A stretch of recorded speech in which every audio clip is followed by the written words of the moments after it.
Subscribe करें मेरे channel को और साथ ही बेल आइकन को दबाना बिल्कुल ना भूलें ताकि आपको हर वीडियो का अपडेट मिल सके। जेल में जाते थे तो हमारे लोग कहते थे कि ये हिंदू के पिट्ठू हैं, ये जेल जा रहे हैं। जब महात्मा जाते थे, नेहरू जाते थे, तो उनके गलों के अंदर हार डाला जाता था। इन हालात के अंदर जमीयत उलमा अपने स्टैंड से 1 इंच पीछे नहीं हटी। हमने अपनों की फिरका परस्ती का मुकाबला किया, मुसलमानों की फिरका परस्ती का मुकाबला किया। हम बीजेपी और आरएसएस की भी फिरका परस्ती का मुकाबला करेंगे। मौलाना अरशद मदनी, मौलाना अरशद मदनी आगे बढ़ो, मौलाना अरशद मदनी आगे बढ़ो। लेकिन फिरका परस्ती मुर्दाबाद, मुर्दाबाद, मुर्दाबाद। लेकिन मैं एक बात कहता हूं, मेरी एक तकरीर है, मैं आपके सामने एक तकरीर कर रहा हूं। आप उठें और चले जाएं। आप फिरका परस्ती का मुकाबला नहीं कर सकते। फिरका परस्ती का अगर आपको मुकाबला करना है तो मदरसे मदरसे मुकाबला करना होगा, एक एक फर्द को मुकाबला करना होगा।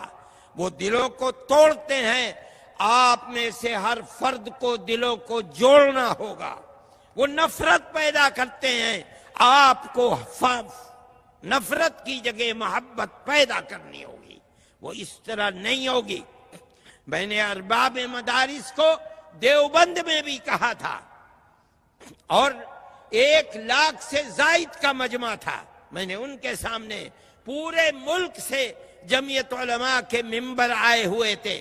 मैंने कहा था कि अपने मदरसों के अंदर जो भी प्रोग्राम हो, मुल्क की सतह के ऊपर 26 जनवरी का प्रोग्राम हो, 15 अगस्त का प्रोग्राम हो या आपके सालाना जलसे हो, आप उनको बुलाइए।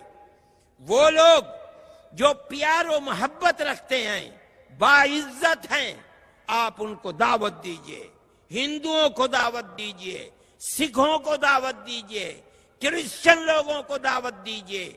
आप ये बताइए कि आप कुरान और हदीस के किस पैगाम को पढ़ाते हैं। आप ये बताइए कि आप मदरसों में किस तरह रहते हैं। आप दिखलाइए कि मदरसों में तलबा को क्या दिया जाता है। मेरे भाई, वो लोग जो दिलों को तोड़ना चाहते हैं, सारी दुनिया अमेरिका से लेकर ऑस्ट्रेलिया तक मुसलमान के मजहब, कुरान, हदीस गलत प्रोपेगेंडा कर रही है। दुनिया ये समझती है कि ये प्रोपेगेंडा सही है। उन्हें ये बताया जाता है कि ये कत्ल और क़िताल सिखलाते हैं, ये मार धाड़ सिखलाते हैं, ये हिंदू को मारना और कत्ल करना सिखलाते हैं। आपने क्या किया? आपने कुछ नहीं किया।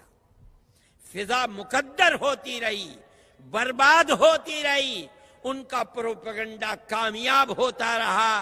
लेकिन आपने आज तक उनके प्रोपेगेंडे को नाकाम करने के लिए कुछ नहीं किया। मेरे भाई, आप उनको बुलाइए, उनके साथ दुख में शरीक होजिए, उनके सुख में शरीक होजिए। आप उनको अपने दुख सुख में शरीक कीजिए, अपनी शादी और ब्याहों के अंदर बुलाइए, उनके साथ बैठिए। ये काम जमातों का नहीं है। मैं कहता हूं एक एक फर्द को अपनी जिंदगी और कौम की जिंदगी बनाने के लिए आगे बढ़ना चाहिए।